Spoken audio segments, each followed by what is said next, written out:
test.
Lama Damba Kinongi Chuga Kala Kinse Tidini Chidra Zambian Duje Zimal Sabge Chugi Charva Abdu Su Yidam Guru Rana Mendel Kani Yatayami.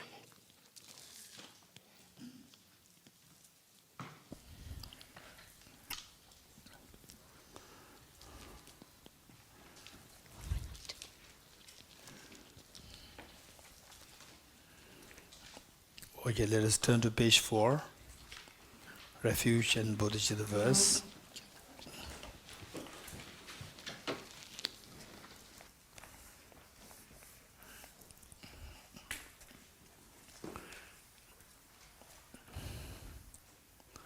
I go for refuge and am enlightened to the Buddha, the Dharma, the Sangha.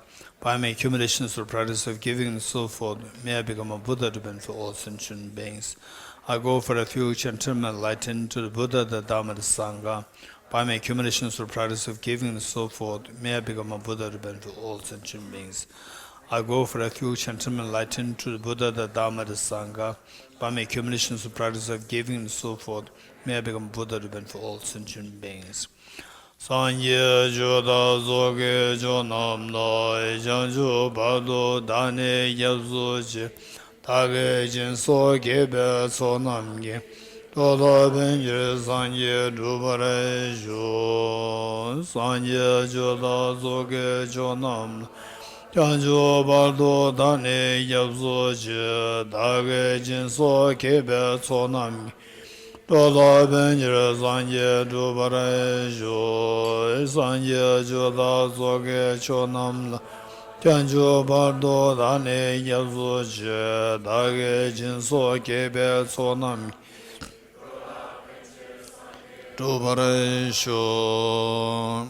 Page 6, the Ye Dharma Essence of Dependent Origination Mantra, page 6. Om ye dharma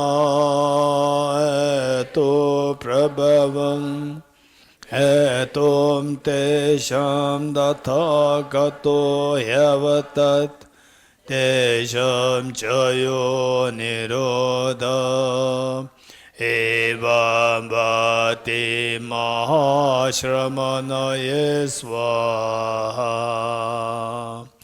Om ye dharma etum tejam dathagato yavatat tesham chayo nirodha evam de mahashramanaye swaha.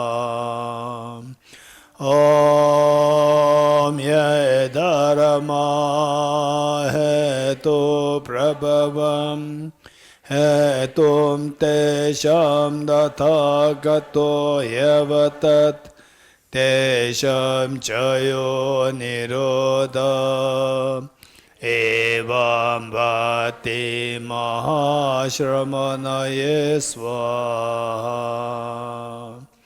All phenomena arise from causes.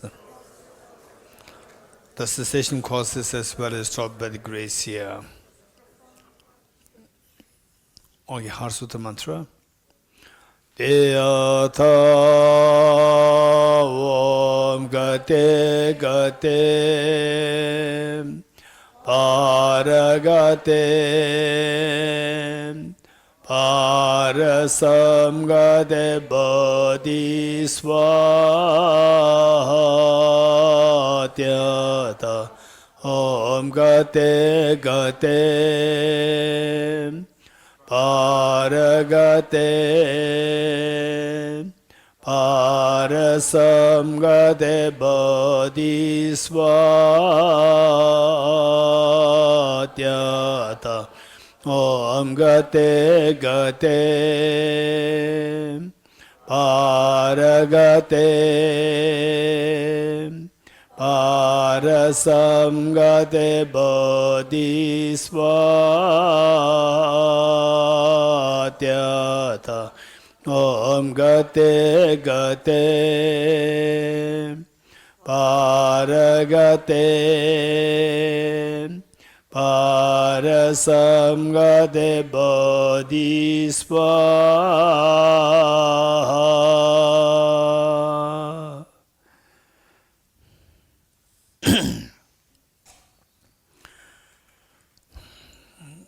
Okay, the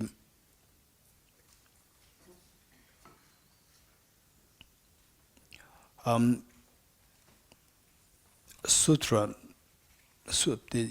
in Buddhist context, when this mentions the sutra, it has several connotations.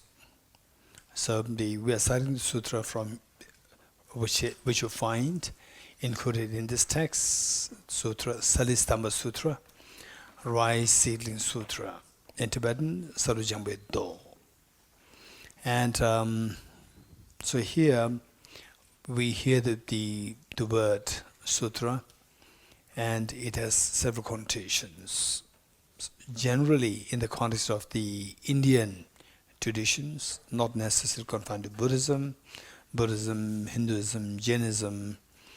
Generally speaking, sutra means they say the very standard, the teachings of renowned teachers. This is sutra in general. Now, in Buddhist context, sutra has three connotations. One, sutra referring to the Buddha's teachings in general. Buddha's teachings in as opposed to the teachings of the other Indian masters and Tibetan masters and any other masters other than the Buddha. So the teachings are classified in two groups, the Buddha's teachings and the others' teachings. So Buddha's teachings are referred to as sutras. This is one understanding.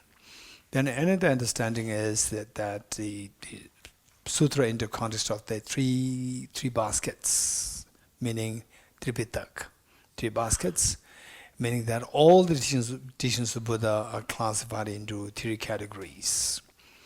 In terms of subject matter, the teachings meant to help us train in our say the ethics, physical, the verbal, mainly physical and verbal ethics, and then the teachings of the Buddha given to train the meditative concentration. Two, other teachings meant to train our samadhi, the wisdom. Three. So, Vinaya, Sutra, and Prajna. So Vinaya, Sudha, Abhidhamma. In terms of the subject matter, we say the ethics, samadhi, and the wisdom. In terms of the subject matter, these three things are to be. These three things are what we have to be trained. Three things, three trainings, and these three trainings are taught in the three teachings referred to as the three baskets: Vinaya, Sutra, and Abhidhamma. So Vinaya, which primarily teaches on the ethics, and the Sutra primarily teaches on the meditative concentration, samadhi, and Abhidhamma primarily teaches on the wisdom. So therefore here we see that within the Buddha's own teachings, again there's one class, when classified in three, the second one is known as Sutra. So Sutra in the context of the three baskets, and Sutra in the context of the Buddha's teaching in general. And then there is the Sutra as opposed to Tantra. Sutra as opposed to Tantra. Oh, Anandji, you are here. When did you arrive? This morning? Middle of the night. Oh, you're welcome. So, the Sutra, the one connotation of the Sutra in the Buddhist context is what Buddha's teachings in general. Number one.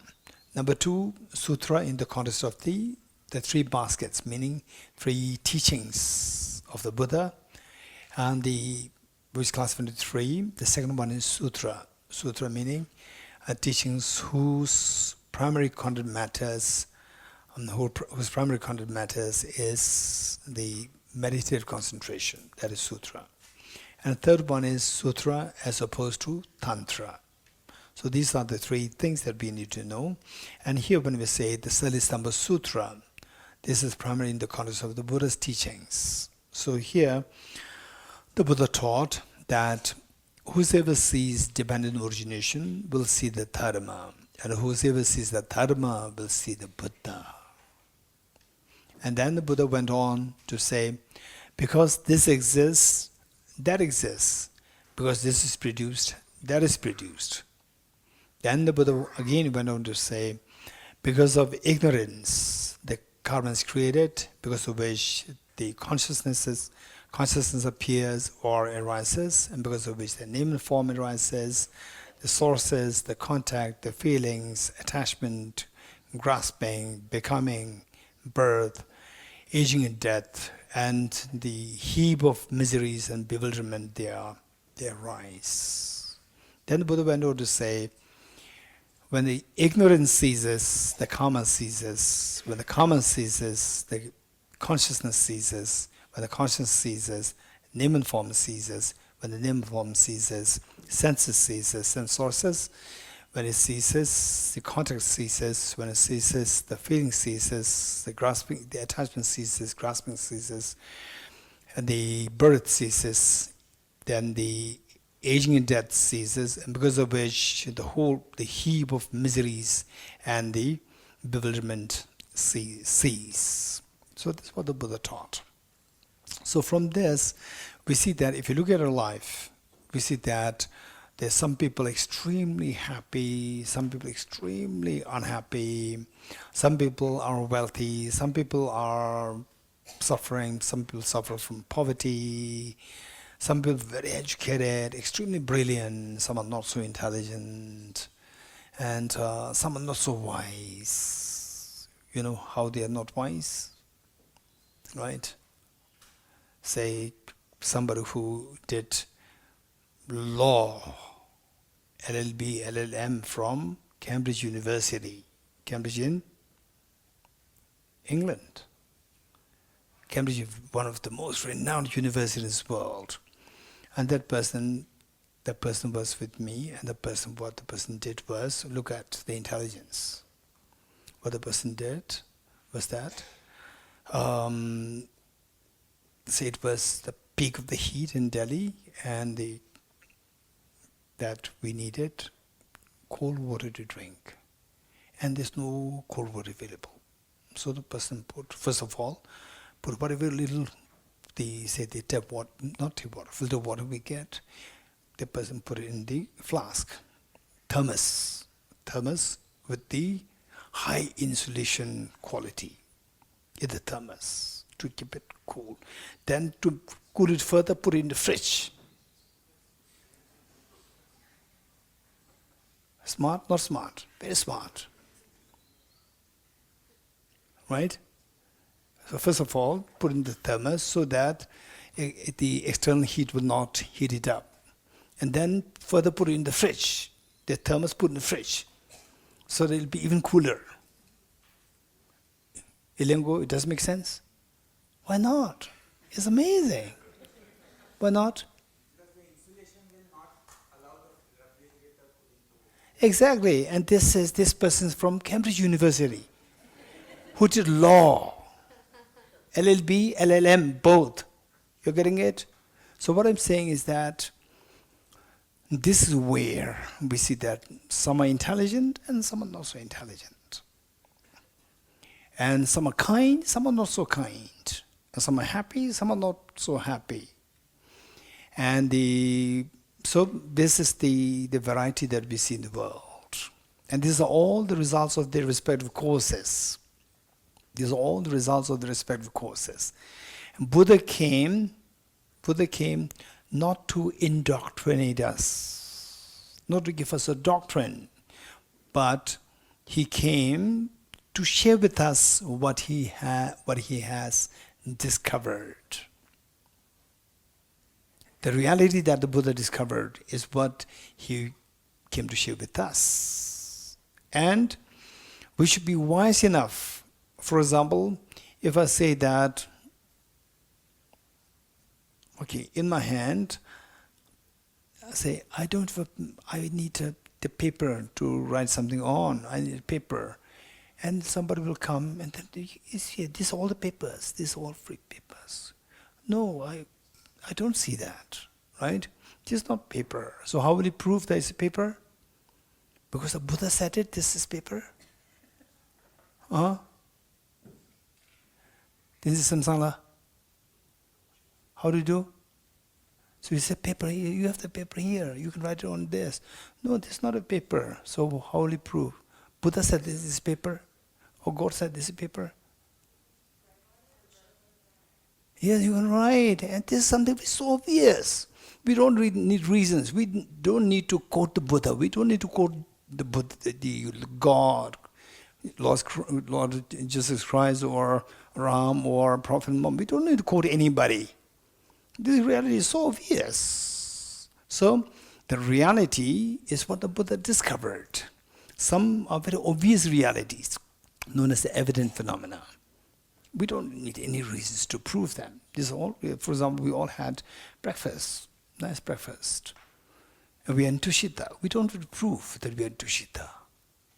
So it's so obvious. And there's another class of phenomena which requires reasons. Reasons, for example, like E equals MC square. E equals MC square, or because it is true because Einstein said it. No, you have to evaluate this. Einstein said it, but simply because Einstein said it doesn't mean that it's true. This we don't require the testimony of somebody else's authority. But for example, the Buddha taught emptiness. Oh, emptiness, I pray to emptiness. Buddha taught it. No matter how many times, 100,000 times, for 50 years, you say this, you will never discover emptiness. If you want to discover emptiness, which the Buddha taught, what should we do? Only way by which to understand, get emptiness is you have to study it, reflect on it, meditate on it. Quantum physics, relativity theory. Don't pray to Buddha, right? Don't pray to Niels Bohr, Om Niels Bohr Hum, Om Niels Bohr Hum, Don't recite this mantra for 150 years, 60 years, so that I can understand quantum mechanics. You will never understand quantum mechanics, no matter how many times you recite Niels Bohr Hum, right? You will never realize the quantum physics. You have to study quantum physics. And no exception with emptiness, study of emptiness, to unravel the reality that everything is like a dream. So it's for this reason that the Buddha emphasized so much on the study, reflection, and then meditation. These are in this is a sequence. Study, reflect, reflection, and then meditation. So this is what we need to remember. Particularly, I would say that they having met with His Holiness, number one, having met with the Buddha's teachings, having met with His Holiness the Dalai Lama, and then meeting with these teachings, Bodhisattva Shantideva's texts. We have to make sure that in the future lifetimes we don't follow blindly. Not only in this life, in the future lifetimes also we don't follow blindly. We follow only out of reasons and the faith given rise to by the reasons. Faith grounded on the reasons. If that is missing, your faith can be shaken any time. So therefore, this is so important. It's for this reason that the Buddha taught that whosoever sees dependent origination will see the Dharma. Whosoever sees the Dharma will see the Buddha. Because this exists, that exists. Because this is produced, that is produced. Because of ignorance, the karma arises, because of which the consciousness arises, and so forth. And the whole 12, the cycle of the 12 dependent origination enumerated. And because the ignorance ceases, when the ignorance stops, then your karma stops, because of which the consciousness stops, and all the miseries will stop. So oftentimes, some people, without having the proper understanding, they say, oh, Buddha taught everything is impermanent. This is also too naive. And some people say, well, Buddhism is all about suffering, suffering, suffering. In Buddhism, it's all about suffering. It's also too naive. And some people, they even say that the Buddha taught that everything is dukkha, everything is suffering. This is total naivety. So Buddha taught only composite things are impermanent. Not all phenomena are impermanent. Composite things are impermanent. Number one. Number two, not everything is suffering. Only contaminated things are suffering. When your mind is contaminated, then suffering manifests. When your mind is uncontaminated, then the happiness, joy, happiness will manifest. So, this is what, if you want happiness, then let happiness be manifested by introducing the causal factors, the causes of happiness. If you don't want suffering, close the chapter of the causes of the miseries. So what are the causes of miseries? So for this we have to know dependent origination. By dependence on the causes of the miseries, miseries will ensue. Even though you don't like it, you have to bear the consequences in the form of miseries. Whereas you want happiness, embrace the causes of happiness, and happiness will arise invariably. So this is the law of nature. This is not dictated by the Buddha. This is what the Buddha discovered. So anybody who teaches against the law of nature, so this is something that people, they follow, oftentimes people follow blindly. This is the point when many can go haywire, becoming religious fundamentalists or fanatics. This is the problem. So therefore, the point is that this sutra, which is included here, you can read it later on. Sarisamba Sutra is included in this book. So there, whosoever sees dependent origination will see the Dharma, and whosoever sees the Dharma will see the Buddha. When they say, will see the Buddha, doesn't mean that you will see me. This is not a connotation. It means that you will become Buddha. You will become Buddha. Whosoever sees, you see dependent origination, the functionalities of the world, so interconnected, but dependent on the respective causes. If you see it so well, then you will see the reality of the Dharma. Dharma explained in the context of, in the text, context of nirvana, in the context of the Eightfold Noble Path, and so forth. You will have the path, very clear path of the Eightfold Noble Path, and also on that basis you will attain nirvana, and then this will take you to further into Buddhahood. So this meaning of whosoever sees dependent origination will see the Dharma, and whosoever sees the Dharma will see the Buddha. So this dependent origination, of course, we'll study in more detail later on in the course of this. This starts with the main text, chapter 9.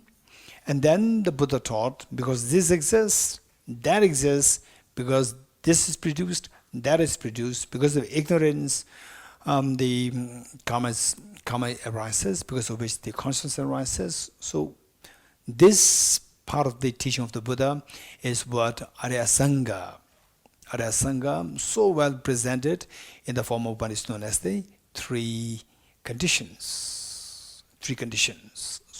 So these are the basic skeletons of the teachings of Buddha. So what are the three conditions? First, the condition, the unwavering condition. Number one, unwavering condition. Number two, the condition of impermanence. Number three, the condition of potentiality. Number one, unwavering condition. Number two, the condition of impermanence. Number three, the condition of potentiality. Three. So, when the Buddha taught, because this exists, that exists, meaning that all what we're going through, all the experiences that we go through, that exists, that should necessarily come into being by the respective cause, by a cause. There must be a cause. Nothing can arise causelessly.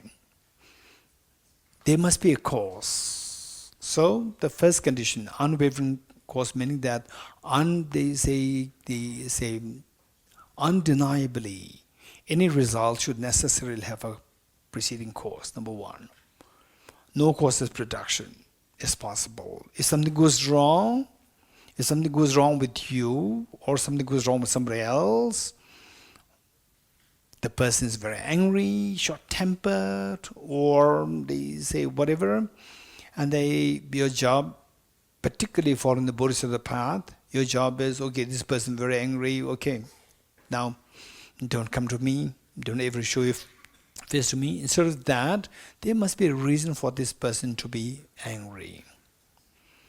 And the true nature of this person is so pure, so compassionate, full of wisdom. But this person has the element of anger today, element of anger in this life. There must be a reason. What's the reason? So, dependent origination. You explore this reason. It's not that, okay, the Buddha has created this person as the short-tempered person, or the God created this person as a short-tempered person. No, there's a reason. There must be a reason there. There must be a causal reason. There must be respective causes. Without the causes, these things will never happen. The true nature of the person, the true nature of every person is so pure. And don't just believe in this. This is reality that we have to discover. That everybody, the true nature is so pure, is amazingly pure. To the extent that whatever situation arises, your mind just feels the blissful, ecstatic feeling of the purity. You can feel that. And this is to be discovered. Don't just believe in somebody. This is to be discovered. And if you want to know more about this part, that, okay, I too have a Buddha nature, a seat of perfection. If you want to study more on this, you want to explore more, the text is composed by Arjuna, and you'll find it in this book. It's included in this book again. So this is a big treasure. And the title is the Dharmadhatu Stava. The title of the text is a short text, Dharmadhatu Stava, in praise of Dharmadhatu. So here the Dharmadhatu refers to your potential of perfection, and it's included in this book, Dharmadhatu Stava. You can study this, and of course you require somebody to help you to explain it. You can read it, you can partly understand it, but to understand it fully, you need the help of some teachers to guide you. Okay, so the first one, because this exists, that exists, is indicative of the first condition, unwavering condition, indicating that any result, any experience should necessarily be caused, be created, or be caused by a specific cause. It is not causelessly produced, number one. Number two, that because this is produced, that is produced. This referring to the cause. When the cause is produced, then the effect is produced. Because this is produced, that is produced. Meaning that indicating the condition of impermanence, saying that not only the results should be created by the cause, there should be the presence of the cause there, but the cause that exists should necessarily be impermanent in nature. No permanent cause can give rise to a result. In other words, the cause which is responsible for giving rise to the result, the cause must be impermanent in nature. It must be changing. It cannot be a permanent cause, because there are many people who believe in some permanent agent responsible for all experiences. So the thing is that the cause too must be impermanent. And all these teachings the Buddha gave, they are not to challenge the other traditions. It is for your well-being. It is for my well-being. It is for the well-being of all the sentient beings. Simply by knowing these things, and if you do see that these teachings make total sense and they are contradictory to many of the other existing traditions, doesn't mean that you have to go and fight with other traditions. Respect what they are following, and many people have benefited out of the other tradition, other teachings. Just respect that, and for you that this makes sense, so therefore I follow this. That's it. For example, look at the Buddha himself. When he was Prince Siddhartha, before he became enlightened, he sought the help of two teachers. And he did not say that, okay, this is my teacher's tradition. He did not stick to it. Finally, I'm looking for the purpose. The purpose to help all the sentient beings. And these two teachers could not help this Prince Siddhartha. These two teachers, in terms of the meditative experience, these two teachers raised such a high level of meditative experience. The first one, Acharya Alaric Kalam, who attained the meditative state of the vacuum of the formless realm. And whereas the second teacher Udrega, he reached the level of the peak of existence of the formless realm. Such a high level of the meditative experience. But Prince Siddhartha, he was not happy with that, in ways that just by having this, reaching the same level as the teacher, did not really allow him to have the provision to help all the sentient beings. So therefore, then he looked for another solution. So this should be our approach. Not to fight, not to challenge, not to be so dogmatic with your tradition. Only things for your own well-being, for your well-being, and for the well-being of your family members, for the well-being of all the sentient beings. And then some people who stick to some of the traditions, and if they are feeling better, you rejoice, respect that. No need to fight. So for us, we try to learn what is good for you. So with this in mind, the unwavering condition, and the condition impermanence, and the third one was condition of potentiality, which means that if you want to enjoy mangoes, don't plant apple seeds. Apple seeds are the cause. Apple seeds are the causes, and not only the causes, they're also impermanent. But the cause and the result, these should be compatible. If you want to enjoy mangoes, plant mango seeds, not apple seeds. Planting apple seeds and expecting mangoes to grow, this is unrealistic. You fail to understand the third condition of potentiality. By understanding the condition of potentiality, you should know that if you want happiness, don't go into the causes of the miseries. Because the causes of miseries, like contaminant karmas and the afflictions, they are in the contradiction with they are incompatible with the happiness that you were seeking. Fearlessness, technically referred to as nirvana, and infinite happiness, technically referred to as Buddhahood. You're getting it? So when you say the fearlessness, okay, how many of you when the 2009, 2020, you remember what year was that? That year was marked by COVID. Say, how many of you were so scared? How many of you had that experience of the feeling of uncertainty of life? 2020? Yes, young and there. Okay, two. And how many of you had? You forgot? Yes, sometimes this is a problem. You're getting it? Sometimes a problem. Okay, Nishok, you felt that? Feeling of uncertainty? You feel the uncertainty of life, right? Very scary. Extremely scary. Okay, how many of you still feel the what? The tinge of the trauma of that. Just to think of that the seed or the imprint is activated in your mind. So very scary, feeling of uncertainty. So all these, they have their respective causes. And the feeling of happiness, also they have their respective causes. So if they say the fear, and how many like to have the fearlessness, right? Some people, they're too naive, right? What is meant by fear? So when you think about going back to 2020, then you understand what fear means. Feeling of uncertainty, so much of fear, people going to depression, anxiety.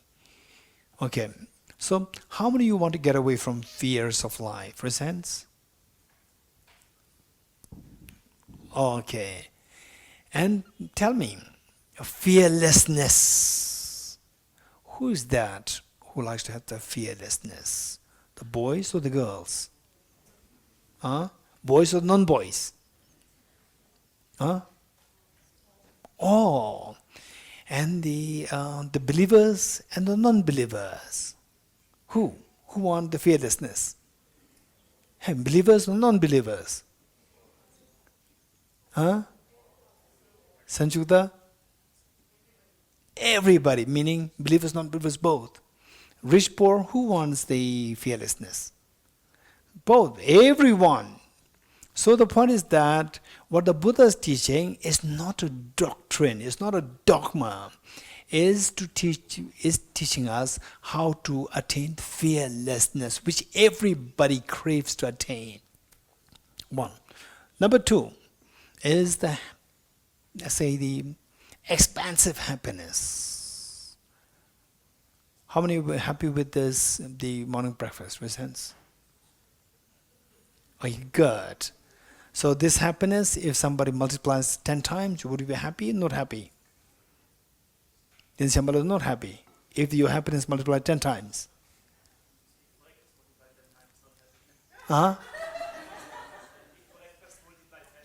No breakfast. I didn't say breakfast.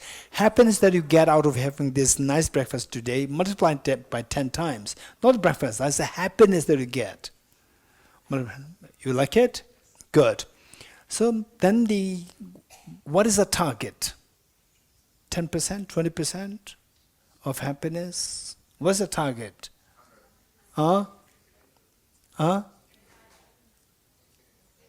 Infinite. Okay. So some of you may say, what is this? All these people saying infinite. But who has this? Right? So it's not about whether or not it's possible. Whether or not is possible is a different question. First, if it does exist, who likes to have it? Okay, boys, girls, or boys, non-boys? Girls, non-girls? Everyone. Believers, non-believers, everyone. So now, this is the reality. With this reality, knowing this reality in mind, the first one, what's the first one? Fearlessness. Fearlessness and the infinite happiness, these two are slightly different. Where there is infinite happiness, you have the total fearlessness. Where there's a fearlessness, it doesn't entail infinite happiness. This is the difference. And of course, in the course of this 1 week, we have to learn the distinction between these two things. Okay, so now the fearlessness that which we all are seeking, the fearlessness, in technical terms, technically it is referred to as nirvana. You're getting it? Nirvana, nirvana is a Buddhist the thing. No, it simply means fearlessness. So when you teach, when you want to share your learning with other people, don't start with nirvana, Buddhahood. You're getting it? So just say fearlessness and infinite happiness. This is a secular vocabulary. Conveying these very important messages in secular context. Say fearlessness and infinite happiness. And the infinite happiness that everybody is seeking technically it's referred to as Buddhahood. When you fully awakened, Buddha meaning awakened one. When you fully awakened, then your happiness expands infinitely. So this is the idea. So with this, on the say, because of the ignorance, the karmas to throw you into samsara is created. Because the ignorance, karma is created. Because of karma, the consciousness which holds this, the contaminant karmas arise. Because of this consciousness, the name and form, your body and mind, contaminated name and form in samsara come into existence. So from this, what we're learning is that, and then the Buddha further added that when the ignorance stops, how does the ignorance stop? By introducing the wisdom. So with the wisdom, ignorance stops. With the ignorance stopping, then the contaminated karma stop, because of which the contaminated consciousness also stops, because of which name and form stops. All the miseries, cycle of miseries stop. So the Buddha taught transcending sorrow is absolute peace. So it's not that everything is misery. Buddha did not say that everything is misery. Buddha did not say everything is suffering. Only contaminated things are suffering, and this the fourth line which the Buddha taught, that everything, that the transcending sorrow is absolute peace. So the Buddha taught absolute peace. So these are things that we need to remember. So having said this, again to summarize what we said thus far, is that the Buddha taught, whoever sees dependent origination will see the Dharma, whoever sees the Dharma will see the Buddha. Because this exists, that exists. Because this is produced, that is produced. Because this exists, that exists. It teaches which of the three conditions? The unwavering condition. Because this is produced, that is produced. That teaches what? The condition of impermanence. And then finally, because of ignorance, contaminated karmas are created. Don't expect uncontaminated karmas created because of the ignorance. This teaches what? The condition of potentiality. Ignorance has the potential the ignorance has is to create the contaminated karmas, not uncontaminated karmas. If you want to create uncontaminated karmas, you have to have the wisdom as the preceding cause. So this is what we need to remember. So having said this, now things become a little easier for us, that the Buddha taught what is known as the four seals. So the four seals offers Four Noble Truths. I'm going to touch the four seals. So now it becomes very easy for us. Four seals. And four lines of teachings. And these are referred to as the four seals of the Buddha's teachings. So why these four teachings are known as the seals? Number one. Number two, we need to know the meanings of each of these lines. Number three, we need to know the links, how the second one is linked with the first, how the third one is linked with the second, and how the fourth one is linked with the third. So the four seals.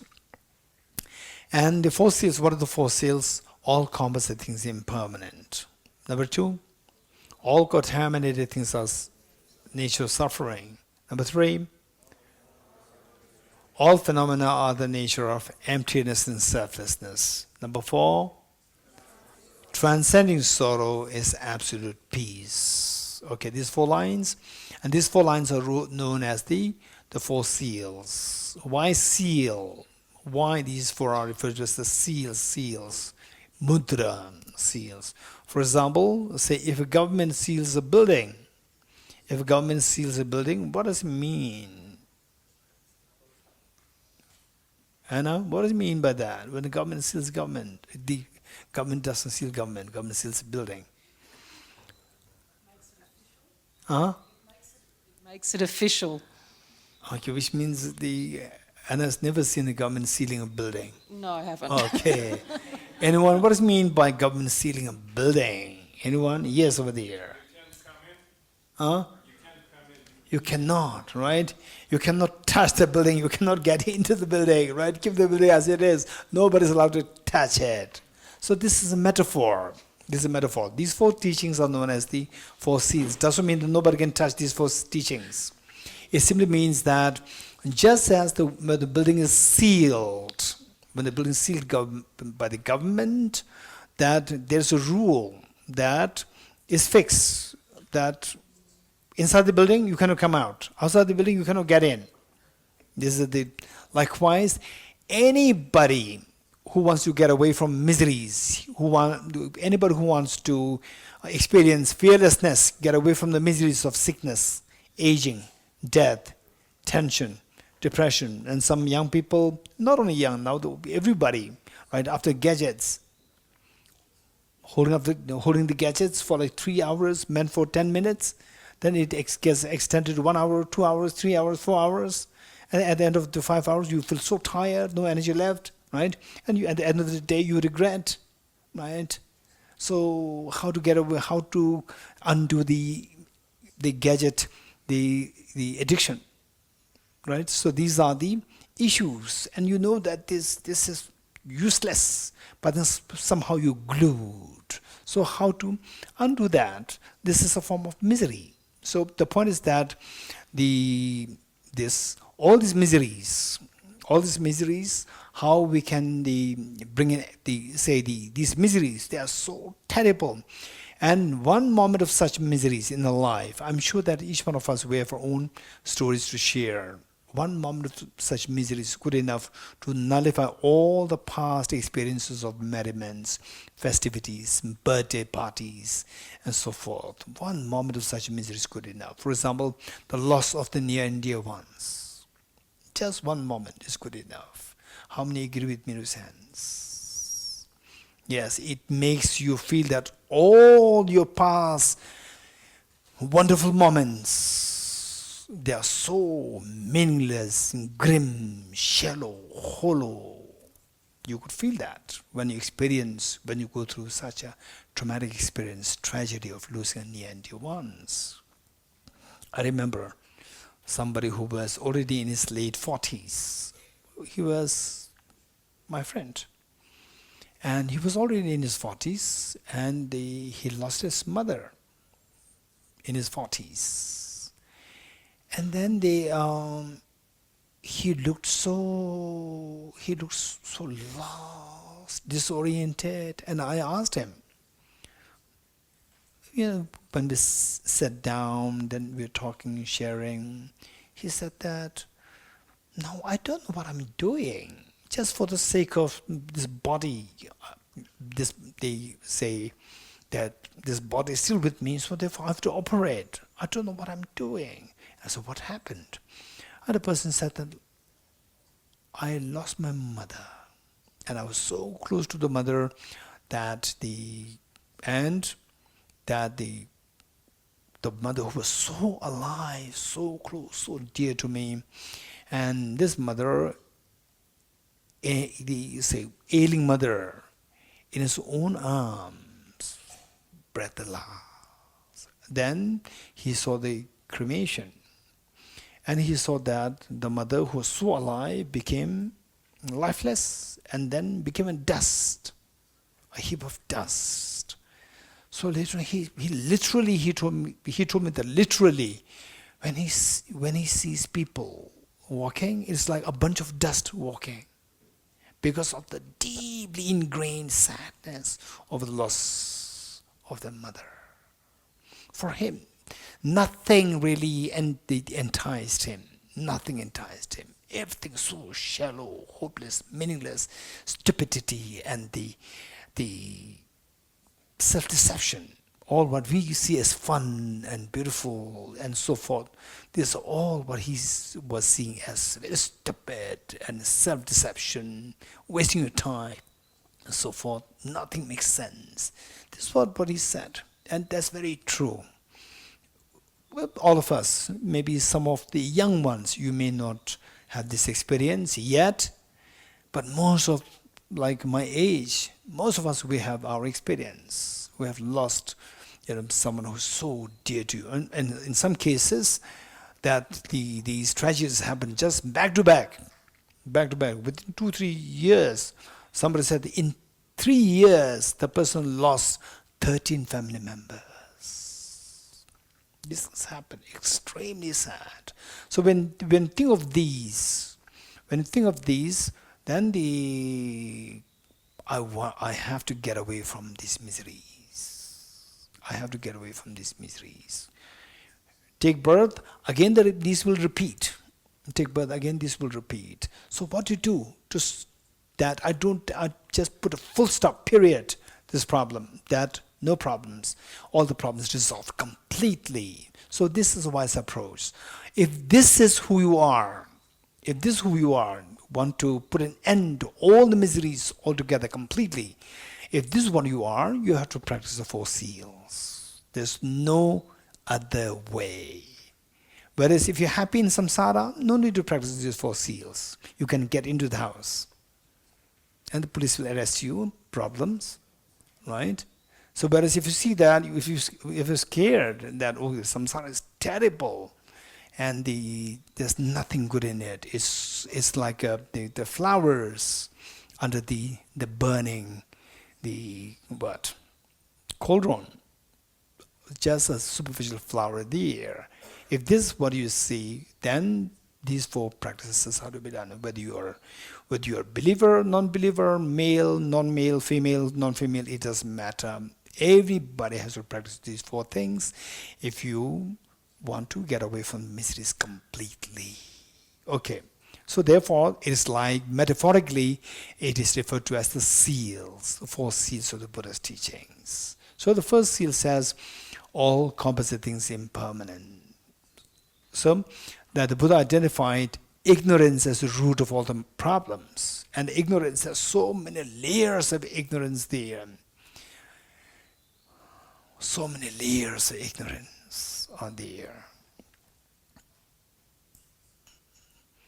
Okay, how many of you, when you hear a language, spoken language of another country or another group, it sounds so funny, resents? It resents? That sound is so funny. The language is very funny, right? Okay. And then the resents, those who know, everybody has a language. Resents? What's funny about it? Resents? Okay. Either you have realized emptiness, or you have not encountered with another language, which to you can be very funny. You have not encountered with that. Once encountered with this, then you will sometimes, so people with your own, with a common language, you communicate with them, and this language is so funny, right? And then you laugh. You start laughing, and you will mimic them. In fact, when I was a little boy in school, Pamela, my senior, say that when I hear the English, because we were taught English since childhood, it's okay. Whereas some other languages, it's not language. This little boy, it's not language. Language is what I'm speaking. When you say nga doge yin, it makes total sense. It flows. This flower is so beautiful. The flower is so beautiful. Wow, it's perfect. The flower is beautiful. It's just you are forcing yourself. The language and the meaning, you are forcing. Language means the Tibetan language. So this is because of the belief that Tibetan language is intrinsically the language which refers to the specific meanings. This is our own ignorance. This is my ignorance. And later on, when I was in my 20s, when I was in South India, and the South Indian guys, to their ears, Tibetan language is a very funny language. Right? They were trying to imitate me in a very funny way. right? They were so happy to mimic what I was saying, and I started to feel very irritated. How come that, how come that you don't understand the language, right? You are trying to denigrate the language. Your language is not a language. Your language is like, very funny language. Mine is a real language and you feel it funny. Then I started to experientially understand that, okay, this is the mistake, this is my ignorance when I was a little boy. Now I see this ignorance being replicated in somebody else. So we're all sharing the same ignorance. You're getting it? This ignorance. So the Buddha indicated that ignorance is the cause of the miseries. And this amazing discovery is the Buddha's discovery. It's amazing. So, say the birds of same feather flock together, which means that, oh, my language, my this, which you share, you see that this is the only thing. This is intrinsic the reality. All others are just not real. So therefore the chosen people come into existence. Some are chosen people, right? For the Tibetans are the chosen people. Non-Tibetans are not. You are not the people, right? And for every country, the ethnicity, they think that they are the chosen ones. This is pure ignorance. This is our ignorance. Because of this, then the fights happen. You agree? We are the chosen one. You are not the chosen one. Then others will say, oh yes, you're right. You are the chosen one. We are not the chosen one. Who will say this? Then they will fight with you. So because of the concept of the chosen one, then fights happen. And the fights nobody likes. Right? So these concepts create more problem. Because of ignorance. If somebody is chosen, everybody is chosen. Everybody is Buddha nature. If you are not chosen, I'm also not chosen. You are not chosen because you all have limitations. I also have limitations. We all have limitations. So if one is chosen, everybody is chosen. If one is not chosen, everybody is non-chosen. So this is purely these concepts. They come into being from ignorance. So ignorance is root of the problem. And ignorance, how many layers of ignorance are there? There are so many layers of ignorance. You're getting it? And ignorance can create so much of tension in us. Yes, how many of you, when you're in the school days, sitting for the exams, final exams, so much tension is there? How many of you had that experience? Raise hands.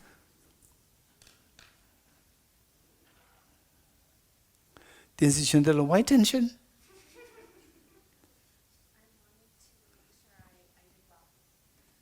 So what's the problem? Why you are not so confident that you will not do well? Because you are not confident that you know everything. Not knowing everything is ignorance. Yes? So in school, small children, they suffer anxiety, stress and so forth. And then many of them, they commit suicide. Why? Because they could not score as much as they wish. Why they could not score? Because of some topics which they did not know. Some questions which could not answer. There's ignorance. So ignorance from the small scale to the small children, how they create tension in us. Particularly, say in India, children, they graduate class 12, my mobile. Somebody who graduated from class 12, is going through the transition. My mobile, when I'm doing my prayers, and my mobile rings, and I check who is it. If it is a class 12, just the freshly graduating class 12, enjoying, I just pick up. No matter what I'm doing, I pick up. And others into college, universities, jobs, when I'm my practice, if I see that it's somebody elders, I don't pick up. Class 12 transition, I pick up. You know why? They are going through the worst of the trauma. The transition period. They don't know. They're just coming out of the cocoon to the outside world, and totally apprehensive of what the world is going to be like. No clue. And they need support. They need help. So just I pick up. No matter, even if I'm in the middle of a conference meetings, I pick up to give the assurance that don't worry, I'm there. Okay. So therefore, the point is that what I'm saying is that because why they're in this apprehension? Because they're ignorant of what's happening around the world. What happened to me? You cannot predict. So lack of ability to predict something, that's also ignorance. Ignorance, there are so many kinds. And ignorance in the world, on the global level, ignorance in the leaders can create so much chaos in the citizens, so much of pains, unnecessary pains in the citizens. Just imagine if all the leaders are like His Holiness the Dalai Lama, all the wars will stop. And all these trillions of dollars will go into the humanitarian works, not after the missiles. Everybody will hold hands of each other. Nobody will push each other. Again, why then pushing happens? Because of ignorance. So ignorance is the root of all the miseries. This is reality.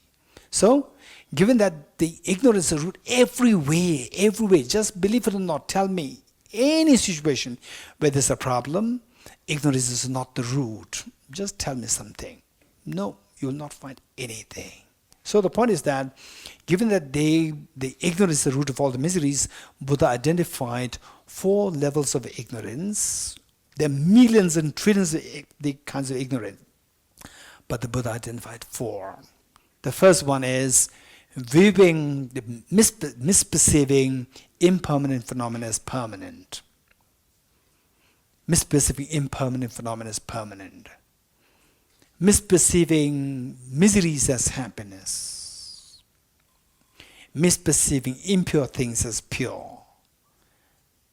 Misperceiving what is selfless nature as of selfhood. Let me repeat it. Misperceiving or ignorance, misperceiving impermanent phenomena as permanent. Ignorance which misperceives miseries as happiness. And ignorance which misperceives impure as pure. And ignorance which misperceives selfless nature as of selfhood. Just let us see that how these are actually operating within us, these 4 kinds of ignorance, and thereby creating misery, stress in us. For example, impermanence. Ignorance which perceives impermanent thing as permanent. For example, like if you get a new mobile, a birthday present, new mobile, and they say new mobile somehow, somebody says, oh, show me your mobile, and the person mishandles the mobile and it drops, what happens? It's just sort of your heart drops, right? And you have a new car, and somebody scratches on the car, it's like your heart scratches. You could feel it? Yes? Be very honest, raise hands.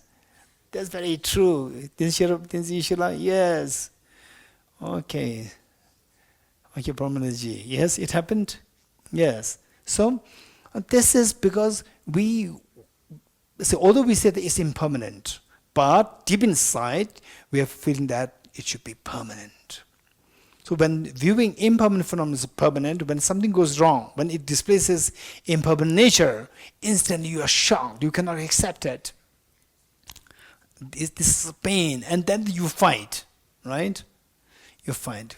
Your brother takes a mobile and it slips from his hand, it breaks, then you shout, you fight. Oh. Then the ignorance which misperceives the what? Miseries as happiness. Right? Miseries as happiness. Okay, that we all know. Right? So oftentimes, relationships. What is a relationship? To make the life easier, more beautiful. Actually, oftentimes, we are going to the tiger's den. Yeah, that's reality. That's reality. Yeah, that's reality. So outside, hand holding outside, and inside, throw. Throw the hands, right? Who's going to cook? Yesterday I did it, right? And today you have to do it. No, this morning I did it. No, you don't do it. I did it, right? So, and then you go, not all. Some are very decent. Some are anyway, this is not my business. Right? So when you go into den, it's your problem. So going to den is not good. You think that is a flower there? We're actually going to the den, seeing miseries as happiness. And then actually when you go there, and there's a problem. Okay, so this is a big problem. It's a big, huge problem. Huge problem. Right? And so, okay, I think it was like when I was in my 30s. One day, my morning practice, and the morning practice is Pradesh, then I was offering the incense to the Bodhisattvas and my scriptures. I could feel so much of freedom. Wow, that's amazing. That's amazing. I read the book, Eric Handel's book, Professor Eric Handel, who was Nobel laureate. Nobel laureate means your eyes glow. Nobel laureate in physiology. And I read his book. He's read his book, In Search of Memory. In Search of Memory. His very famous book. It's an amazing book. He's Nobel laureate in physiology. So in it, he describes how, he explains so beautifully how he was entering into the den of the tiger. He explained it so well. Right? So what I'm saying is that yes, this is very true. Say the ignorance misconceiving miseries as happiness. People live in the illusion. And some people, I know, my friends, there's so much a problem in the family. There's so much a problem in the family. Fights between husband and wife, fights between children and the parents, and so forth. And then somebody is there who's becoming a nun, saying, oh, why after life, experience life is beautiful, why become a nun? Do you really mean it? Is it really fun? First, look inside your own house. See what's the situation. And if your house is so beautiful, right, then tell others. In other words, you are trying to drag somebody, somebody's enjoying, actually making them be dragged in your miseries. And it's terribly, you cannot really handle the situation there. I know some of my friends. It's terribly beyond your control. You can't manage at all. And one moment, just wake up and see the face of the other person, there is disturbance in your mind. And when you go out, you talk to somebody else, it's like so beautiful. So these are all the illusions. But it doesn't mean that all the couples, they are going through this. This is not true. The relation is so beautiful. In fact, way, way, way more beautiful than two brothers, two sisters, or whatever. They're really into dharma, and dharma. It's amazing. Very rare. 1 out of 10,000.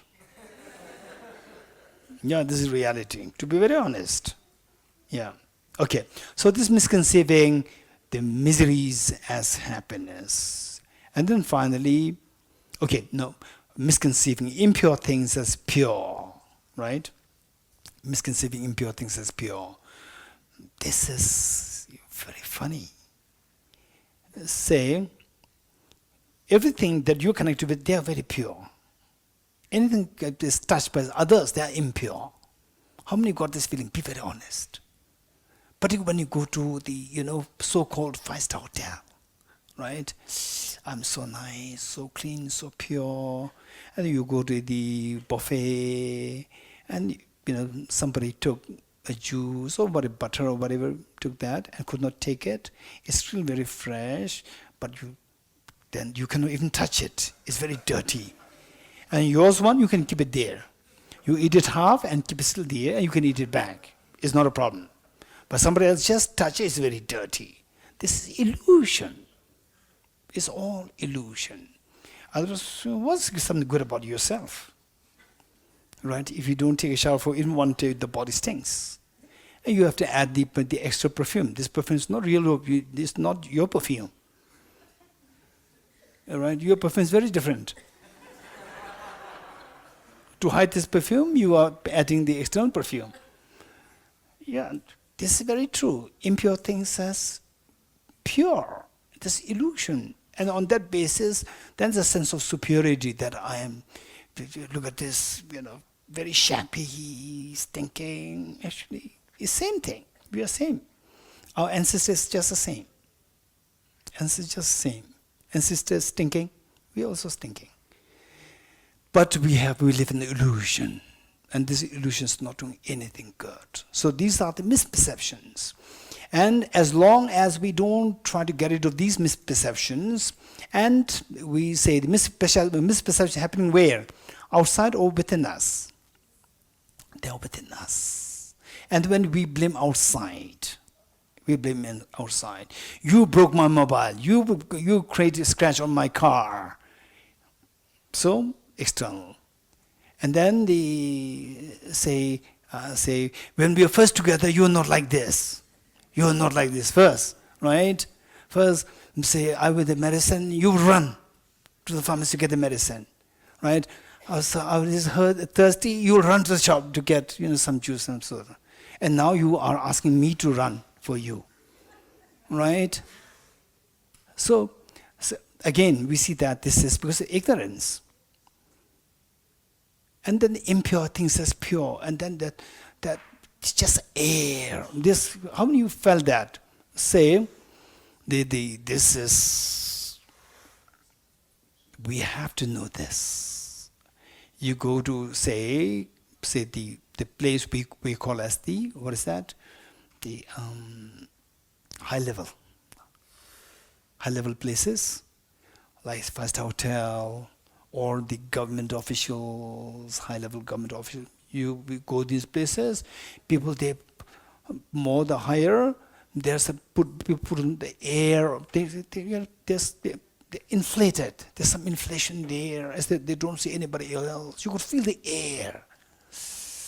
Very ugly air, you could feel it. Very undesirable air. Say in the five-star hotel, you go, that people, as though like you are non-existent, This is what they feel them so special. And believe it or not, it's not that these people are wrong. You are in the same category. When you are in that place, you will behave in the same way. As long as we don't identify the ignorance as a cause of miseries, as long as we don't identify self-centered attitude as a cause of miseries. If we don't identify these two things, we will behave in the same way. We'll behave in the same way. We'll be just inflated with sense of, say, the arrogance there, very subtle arrogance there, which anybody comes close by, these people, they will feel uncomfortable to be with you.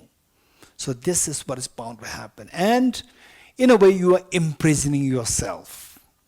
You're imprisoning yourself. This is what Albert Einstein said, that the greatest the illusion that we live in is the illusion of your mind. Your mind creating a division, split between others and you.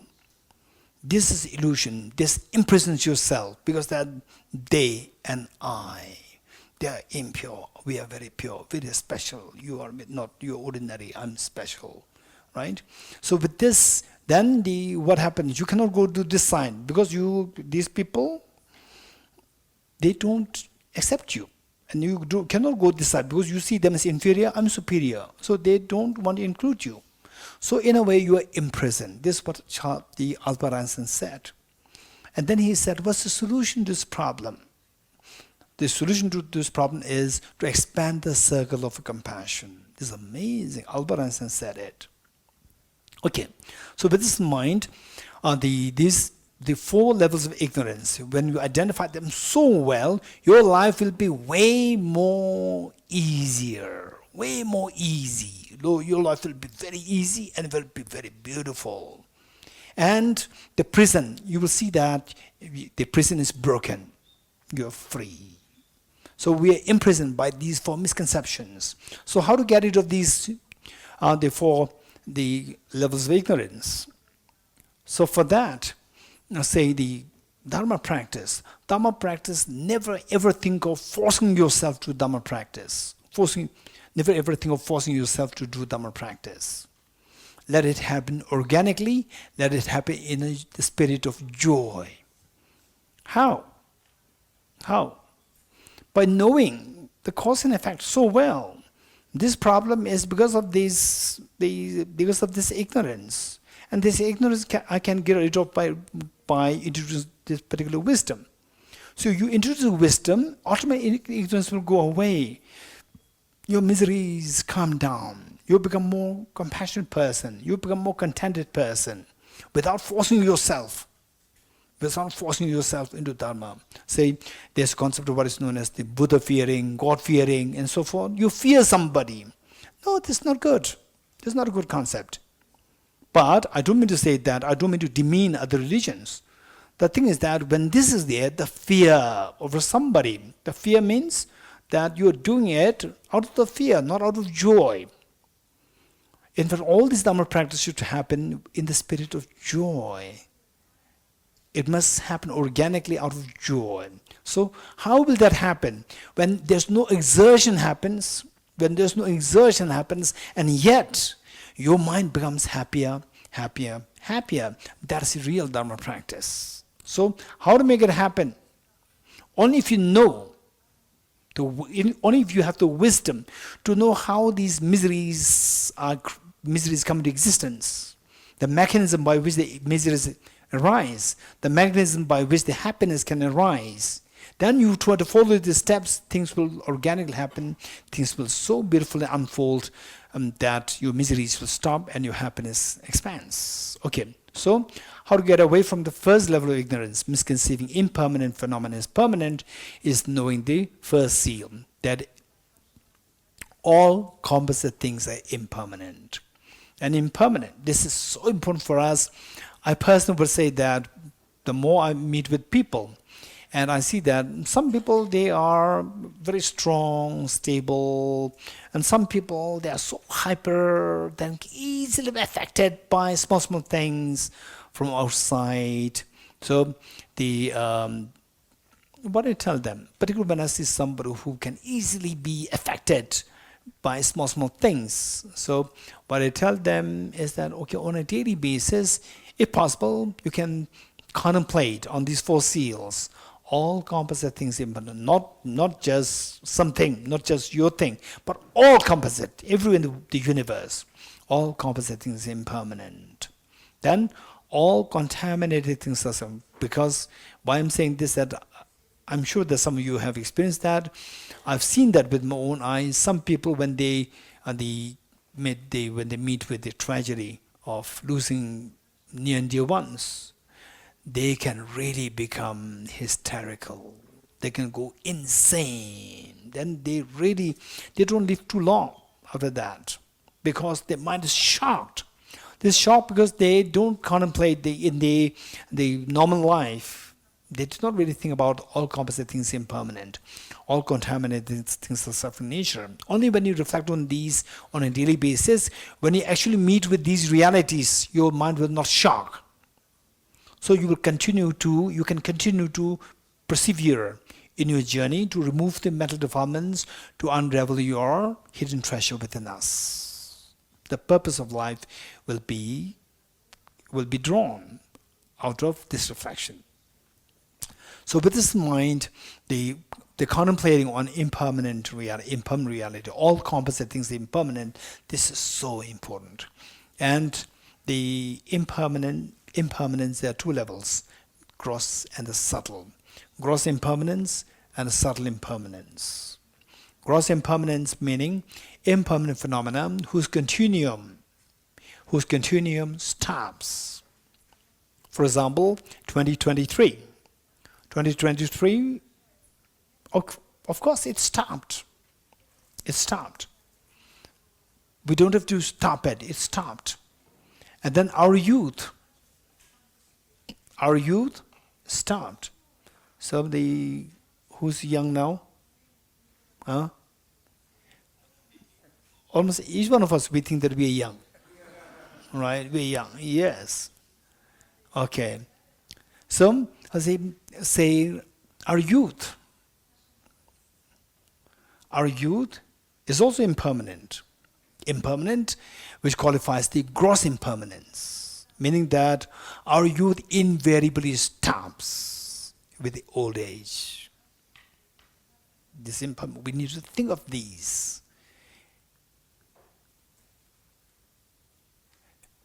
When I was 12 years old, I discovered the age of one of my schoolmates.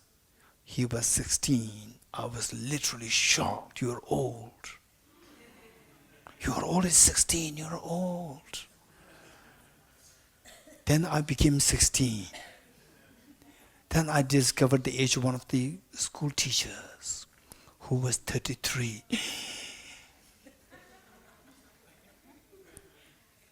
I couldn't really breathe. You're going to die, 33 years old. Now, you also once upon a time, you were in school like me. And you finish the school, then you become a school teacher, 33, now on the verge to die. I will also become one like you, right? Very disturbing, very traumatizing. Then I was in my 30s. I was in Cambridge. And just 2 days ago, 2 days before my arrival, one of the professors who was one of the hosts for inviting me there, he celebrated his 50th birthday. And he so proudly told me that I celebrated my 50th birthday 2 days ago. And I said, what is there to celebrate? Half a century gone. If somebody comes to celebrate, I was in my 30s, if somebody comes to say this, oh, happy birthday, 50th birthday, it was very embarrassing. It was telling me that you're going to die now, 50 years, half a century gone. Deep inside me, I felt that, what is there to celebrate? No, I would rather feel pity, right? And then I was in my 40s. And a vice chancellor of a university invited me for a lunch. And when I showed up, the vice chancellor he also invited another professor, very senior professor. And that professor happened to have met with my predecessor, the previous director of Tibet House. And the vice chancellor must have been introduced to the professor that I'm also inviting the new director of Tibet House. And I showed up, already in my 40s. And this professor, very old lady, she just scanned my body like this, right? And said, young director. And she said 3 times.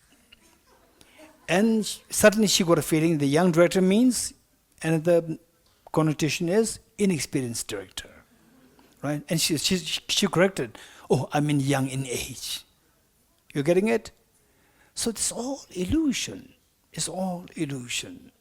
So what I'm saying is that then when I hit 50, that was a little shocking to me. When I hit 50, something inside happened. Oh, right? Oh, okay. So those 50 plus, how many of you had that experience? The moment you hit 50, you felt, oh, resents? Something of this kind happened? Okay. For some, it did not happen. It's fine. So what I'm saying is that this is reality. All composite things are impermanent.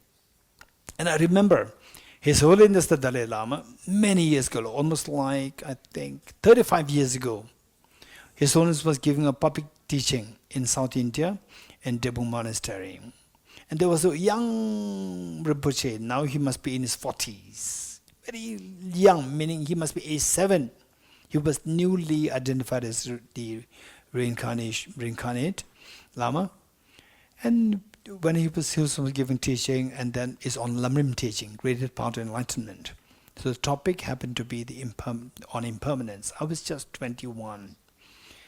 And then His Holiness said that, okay, even this teaching, what's happening today, if this is also impermanent. One day when this little boy, little Tulku, one day when he grows old, he will say, many years ago, once upon a time, that His Holiness the Dalai Lama was giving a teaching on Lamrim when I was a little boy. He will say this. This is all. You look at the profundity, the power of the reflection of impermanence which was actually going on in His Holiness's mind. That's amazing.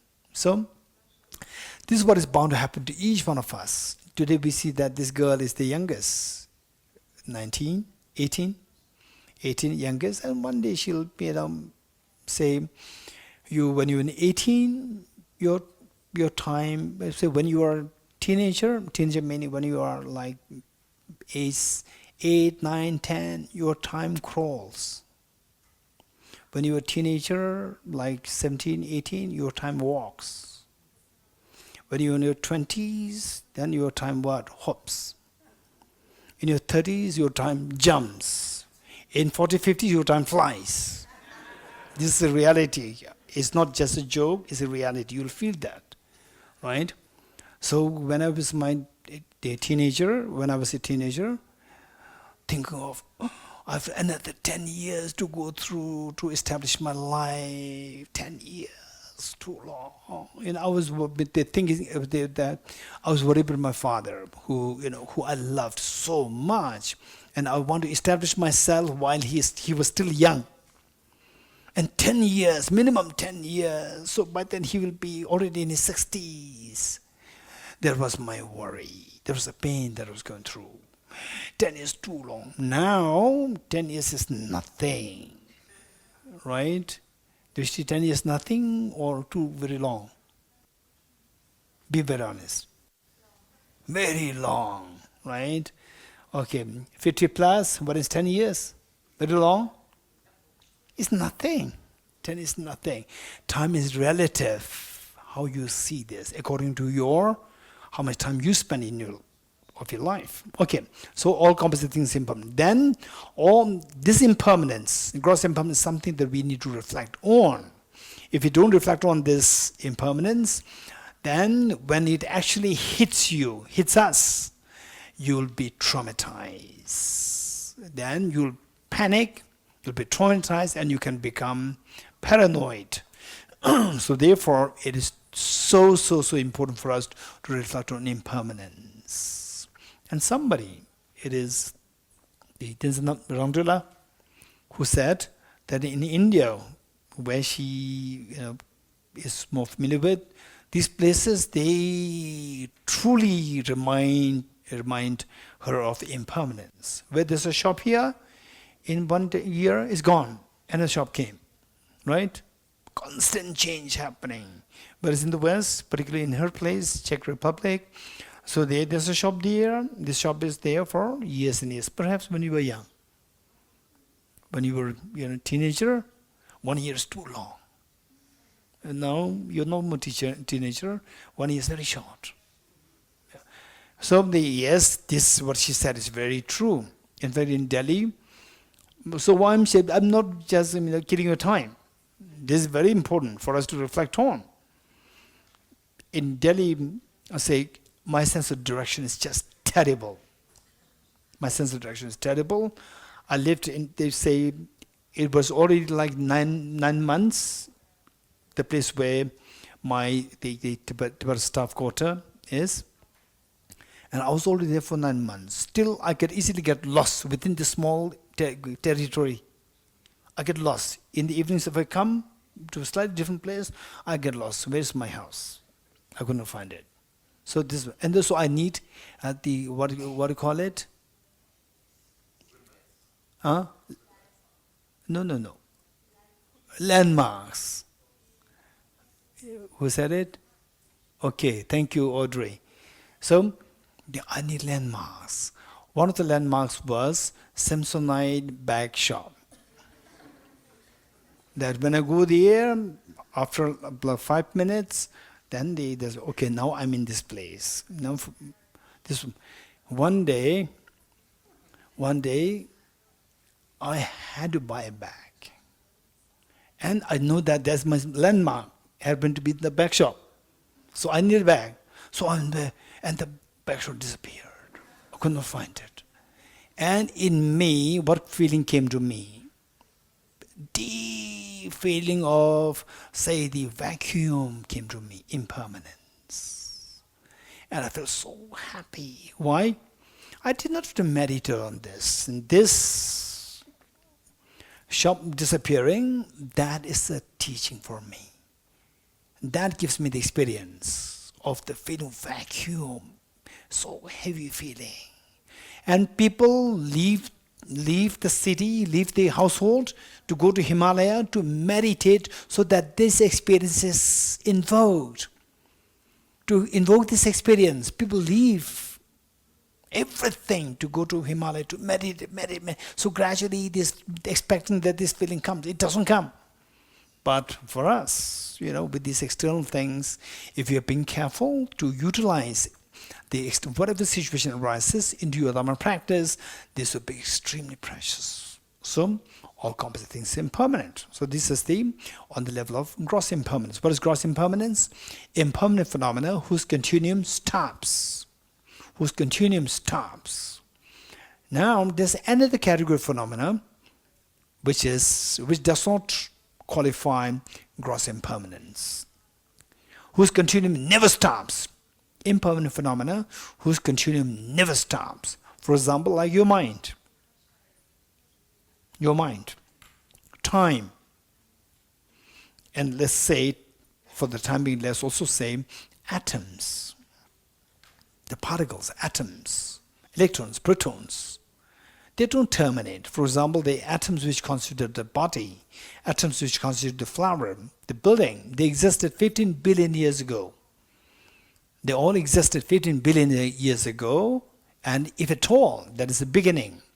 But physicists, they have the debate among themselves whether or not that is the beginning or there's a previous, the more Big Bangs before that, multiple Big Bangs. So the point is the minimum atoms which constitute the world today existed since 15 billion years ago. So, in a way, and the continuum of these elements, they don't terminate. And our mind never terminates. Our mind. It is impermanent. Time is impermanent, but they don't terminate. So, impermanent phenomena, one whose continuum stops, one whose continuum does not stop. One whose continuum stops is known as the gross impermanent phenomena. And now there is, so say, it doesn't mean that those whose continuum does not stop, doesn't mean that they are subtly impermanent. No. Subtle impermanence is a quality of impermanence which underscores all impermanent phenomena. Subtle impermanence is a quality of all impermanent phenomena across the board of impermanent phenomena. Even the gross impermanence, it underscores the subtle impermanence. For example, like, say, the 2023. It's 1 year long. It stopped. Its continuum stopped.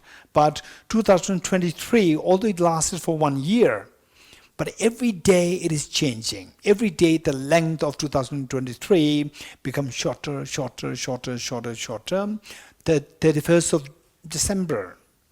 31st of December, only December 2023, on 31st of December, is only 1 day. It's not 365 days. It's only 1 day. Because that day, at the next moment, it disappears. So, underscoring all the gross impermanence is the subtle impermanence. So, after reflecting on the gross impermanence, then we also need to reflect on the subtle impermanence. Very important. And meditate on subtle impermanence. Yes, we have to do it. If you don't do it, say, the study that we're doing is the most sophisticated topic, emptiness. Emptiness, and in the monastic universities, for example, like Geshe here, and then here, you're from which? Sarvasdevi, okay. From Serache. So we see that they study for years and years and years on emptiness. So we the topic that we have selected for this retreat is a very sophisticated topic. But we are not to neglect meditating on the impermanence, including the gross impermanence. The meditation gross impermanence followed by meditating on the subtle impermanence will leave a tremendous impact in the life. It's extremely important. What is subtle impermanence? Momentariness of the impermanent phenomena is known as the subtle impermanence. Don't say that this flower is subtle. It is subtle impermanent. Don't say that. It involves subtle impermanence. It underscores subtle impermanence. Subtle impermanence is a quality of this. For example, like say, I'm not a hand, but I have hands. Likewise, this flower is not subtle impermanent. It has subtle impermanence. So this distinction must be made. This flower lasts for, let's say, 5 days. 5 days. It's very gross. But the subtle impermanence is something which we cannot see yet, only through analysis, contemplation, and gradually it'll come to a mind. When it does come to a mind, then it can give a tremendous impact in the inner mind. Like what?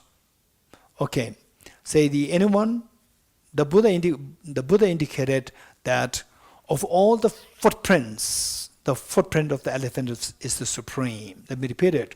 Of all the footprints, the footprint of the elephant is the supreme. And of all the meditations, meditation of impermanence is supreme. Okay, is there anybody who likes to share with us what do you think is the reason why the Buddha taught that of all the meditations, meditation on impermanence is supreme?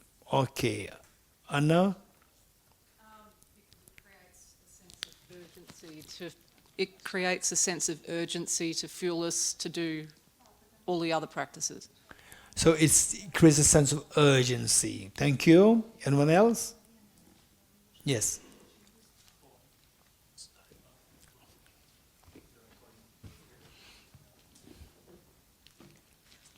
I feel it creates dissatisfaction with impermanent phenomena, like renunciation. It gives rise to a sense of renunciation. Yes. What do you mean by renunciation? You are not satisfied with things that don't last. Okay, which lasts is fine. Yeah, which like your mind, time. Like. Because impermanent phenomena does not entail that it should not last. Impermanent phenomena, there are everlasting impermanent phenomena also. Time, your mind. Yeah, I mean with lasting happiness, with mundane happiness. Okay, so what I'm saying is impermanence, it is not only confined to the mundane happiness. All composite phenomena, which includes uncontaminated impermanent phenomena also. So what's the problem with this? Why? By meditating on impermanence, both mundane and supramundane. So why this meditation is considered very important? Why? Anyone? Anyone? Yeah, to understand everything. Yes, there. Yes, here. The girl here. Yes. Here. To understand everything, change it. Not everything changes, because only composite phenomena changes. Non-composite phenomena, they don't change. Because the Buddha felt only composite phenomena is impermanent. Right? Yeah. Okay, over there.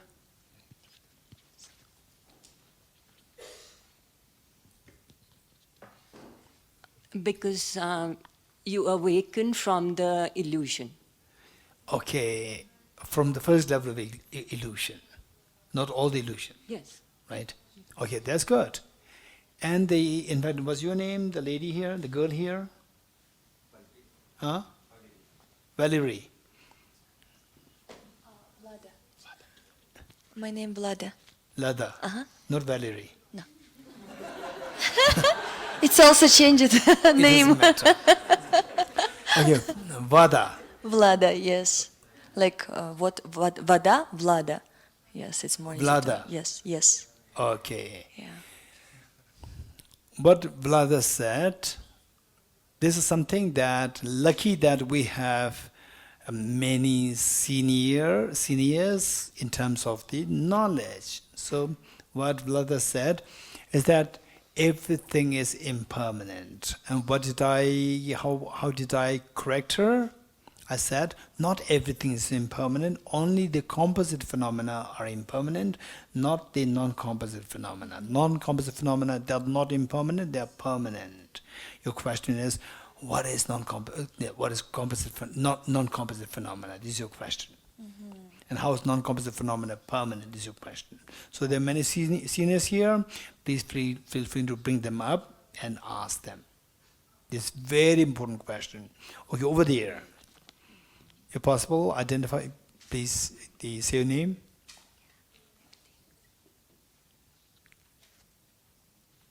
Kemal, are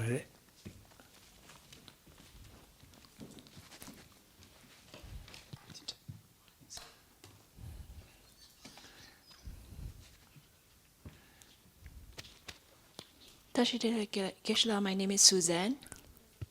I think the meditation on impermanence is very important because it helps us to reduce our sense of attachment to things and to people. That's good, but did you know my question? Your question was asking why is the meditation on impermanence supreme? Yes, which means the meditation emptiness is there. Meditation is extremely effective in cutting down our attachment. But the Buddha did not say that meditation of emptiness is supreme. Why not? So both.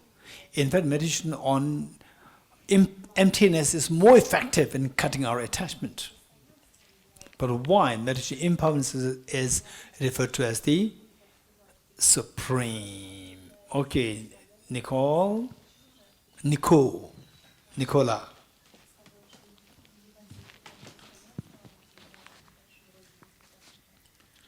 Geshe, because if one doesn't remember death, if one is not aware that one's life is not unlimited, one will not practice the Dharma, or one will postpone his Dharma practice, or one will not practice purely.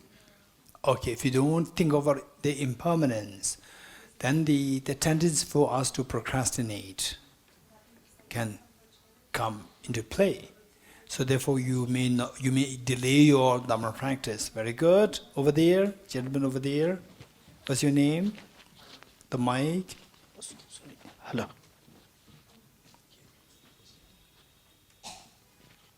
Hi, my name is Victor Tashidelik. Victor.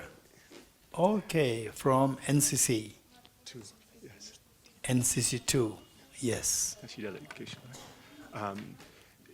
It may be that the Buddha believed that the meditation on impermanence is supreme because if we focus on subtle impermanence, it implies a level of both emptiness and cause and effect. So it has it has the aspects of dependent origination, both sides up to it.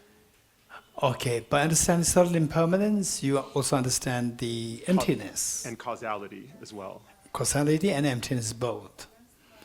Okay, this is interesting. Okay, once upon a time, we are very happy, once upon a time. Story, right? So, I was conducting a retreat, Buddhist retreat. And the host said, and somebody says something, I would say, very good, very good.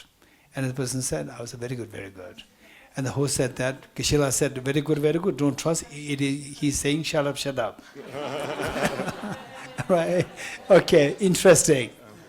Interesting. So the point is that your responses are so precious. Whatever. Correct? No, we are not expecting all correct answers. The thing is that we need to do two things. One, to gather information, gather new information. Number two, to sharpen our intelligence. You getting it? Even if you have, say, the most updated softwares, hey, I think the lady here, you are from IT? No, IT. Architect, okay. So what I'm saying is that even if you have the most sophisticated the software, but if your hardware is 50 years old, software is totally irrelevant, yes? Okay, those from IT background raise hands. Say yes, yes. Hey, Ilango, tell me, you agree, not agree? How you agree? Because many people who have no idea about the IT, they will say, why, what's the problem? You know? And you will say, there's a problem, what's the problem? Louder. The new softwares need better Speak. Speaker. The new software will need a higher specification hardware, so you can't even install it on the old hardware. So why we cannot install it? Because it is not compatible. These two are not compatible, right? You should have the hardware which equally works effectively as how these softwares are effective. So likewise, very sophisticated concepts are coming. Your mind should also be sophisticated to register these sophisticated thoughts. So therefore, our job is to take this opportunity for us to sharpen our intelligence, to build the hardware to make it more sophisticated, so that the sophisticated concepts, when come to you, you'll be able to register these concepts. This is very important. So therefore, don't restrain yourself from giving answers. Please feel free to give answers. Okay. So let me go back to why this meditation on impermanence is what the Buddha identified as the supreme of all the meditations. Let's say that if there's a snake somewhere there on the door threshold there, and then what would be my response? I would jump, or what do I say? I would say, Tenzing Sela, would you please remove this snake? I'm scared of the snake. Right? You agree? And if the snake is right here, will I say, hey, Tenzing Sela, there's a snake here. Please remove this. Will I say this? Hey, you have no clue. What happened? In fact, there is, they say, so here, this retreat participants, you are like this young boy who was taken by his uncle, and the uncle pointed to a cow. A cow was passing by and said that the milk that you're drinking every day, it comes from this cow. And the boy said, no. Very confident, the boy said, no. I said, yes, it's coming from this cow. The boy said, no.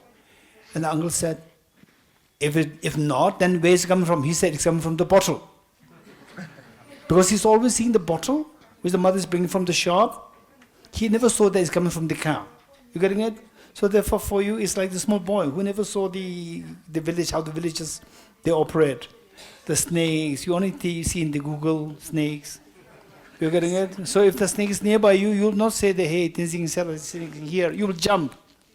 Right? You will jump. So why you jump now? Why did you not jump before? Hey, Naimi, why you jump now? Why don't you jump when you see the snake there at the door side? Why, Naimi? Can you repeat the question? The question is, Naimi from psychology background, so she will. The question is that if the snake is nearby you, you will jump. You will not ask Tenzin Sela, please come, there's the snake here. Whereas if it's far away, you will not jump. You will ask Tenzin Sela, oh, there's a snake there, I'm afraid of snake, please remove the snake. Why do I jump when the snake is nearby? Why? Could be a sense of urgency. Exactly. So this is what Anna said. Yes, Anna? Anna said that meditation impermanence will give a sense of urgency. When you have a sense of urgency, and then as the Nicola said, and as the Naima, what Naima said, that we get a sense of urgency. Sense of urgency that I have no time to lose. I have to practice the Dharma effectively to remove the mental defilements as quickly as possible so that I experience a fearlessness, which is total freedom and infinite happiness. So this is why meditation impermanence is very important. So what is next? All contaminated things are suffering nature. The second line. All contaminated things are suffering nature. First one is all composite things are impermanent. Composite meaning things which are composed of material particles and which are composed of temporal parts. Temporal parts and material parts. What is meant by temporal parts? Parts in time. Parts in time. For example, let's say today. Today is made of 24 hours. 24 hours. So there are 24 temporal segments. First hour time, second hour time, third hour time, and so forth. So these are the temporal segments. So things which are composed of material parts like electrons, protons, neutrons, so forth, or things which are made of temporal parts like time, parts in time. So these are known as composite phenomena, and there's another class of phenomena which is known as non-composite phenomena. Non-composite phenomena which are not made of temporal parts or which are not made of material parts. Okay, so if you want to know more about this, feel free to discuss, and if you do get more time, I'll be happy to address these. Otherwise, there are many seniors here, they'll help you.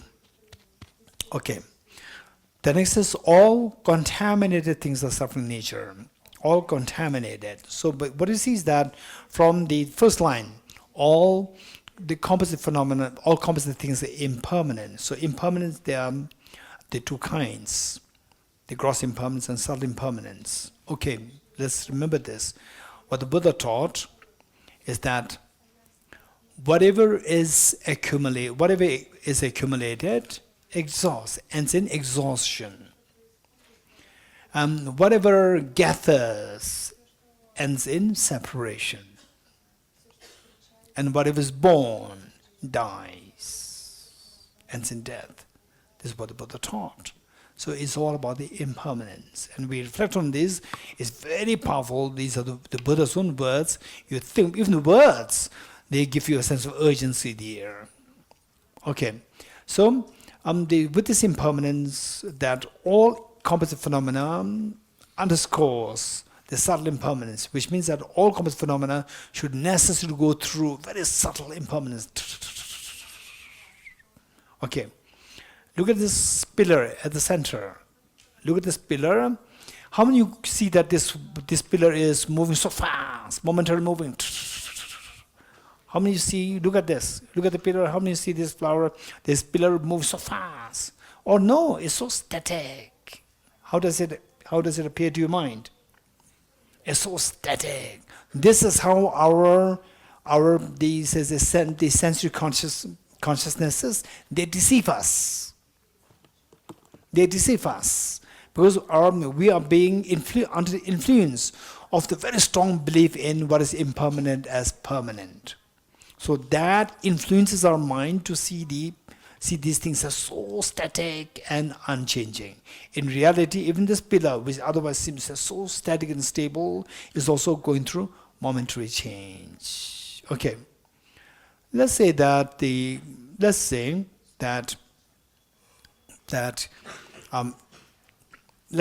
plant. Okay, say this Guided Bodhisattva's Way of Life, chapter 9, wisdom chapter. In memory of our being together, we plant this a tree outside, and the tree, no tree there, and we plant a sapling there. After 10 years, we come back, 2034. 2034, we all come back again with extra white hair. Right, we all come back, and then some of us may have disappeared from the planet Earth, we never know. Okay, we come back, and then we see that, and this girl, how old are you? 18, and then she becomes 28, right? And then you just imagine, okay, you add 10 years to your age now. What is that like? You like it? You don't like it? You don't like it. Because if you are 29, if I say you look like 30, you'll be very upset. Just add 1 year, you feel so upset. 10 years is 10 times upset. You getting it? And whereas if you are just the 30, and sometimes you look like 29, you are so happy, thank you. Right? You are so happy, you will say thank you. Right? What is this? 10 years will pass by. Very quick.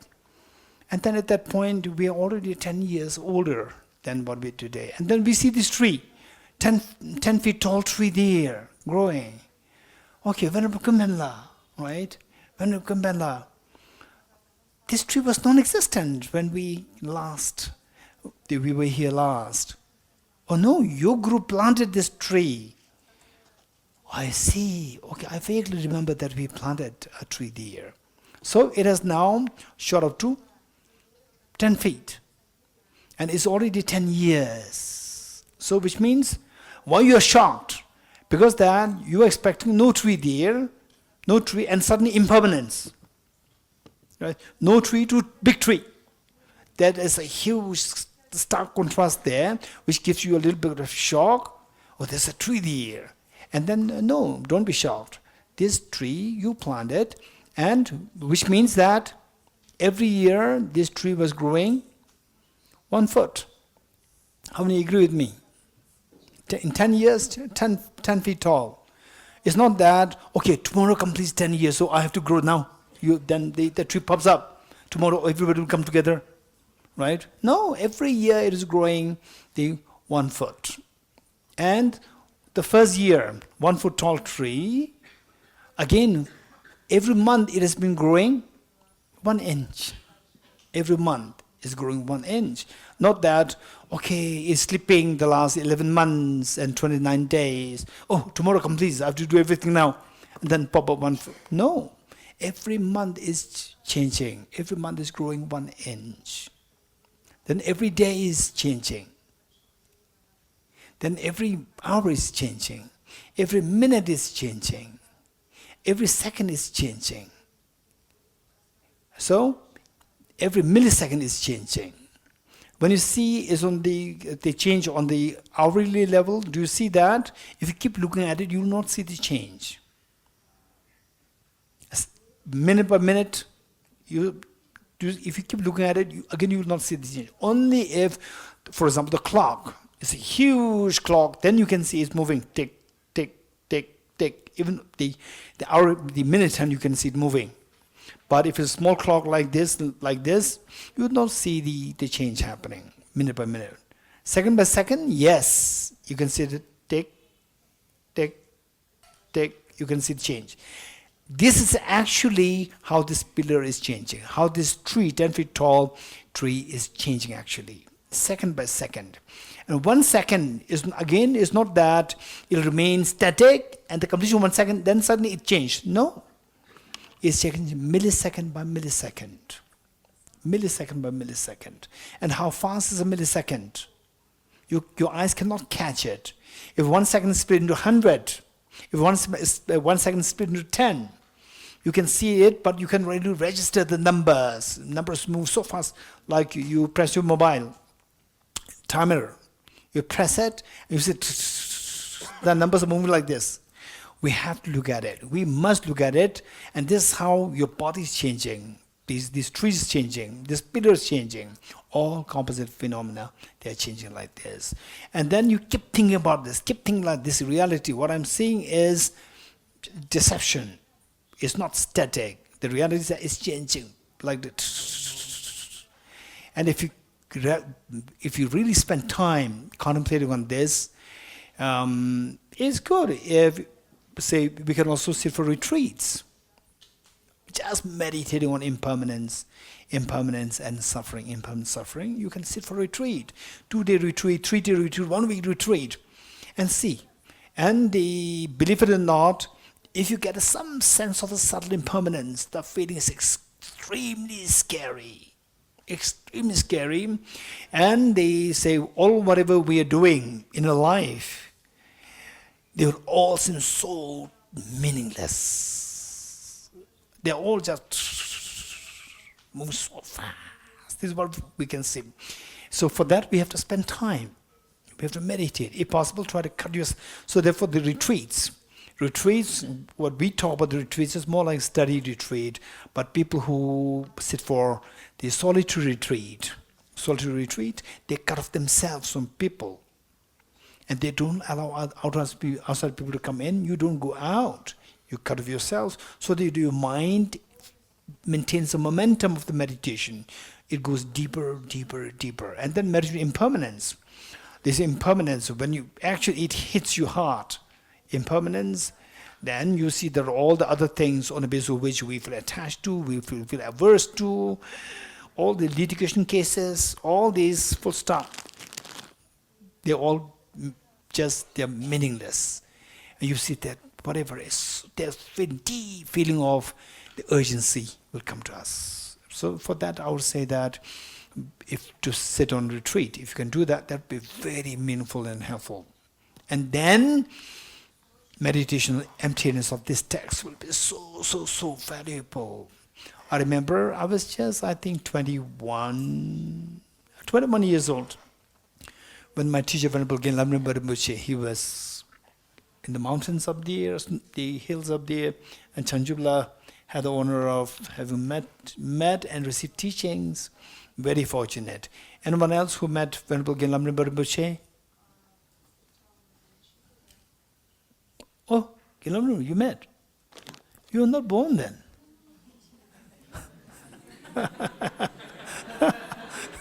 I was surprised. I know this girl so well. She was not even born. And she's saying she met. Huh? Okay. I said, Venerable Rinpoche. Yes. So only Chanjula. Very fortunate, very meritorious. Okay, and myself. Okay, so what I'm saying is that I sought his guidance, how to sit for retreat. He said, just meditate impermanence. I spent like 1 month on impermanence. It's very scary. In 1 week's time, in a way, I was very fortunate that these feelings just triggered pretty quickly because of the many external factors. It was winter in Dharamsala, winter, and it snowed like this. Snowed, terribly cold. And the house inside is little moist. And very cold.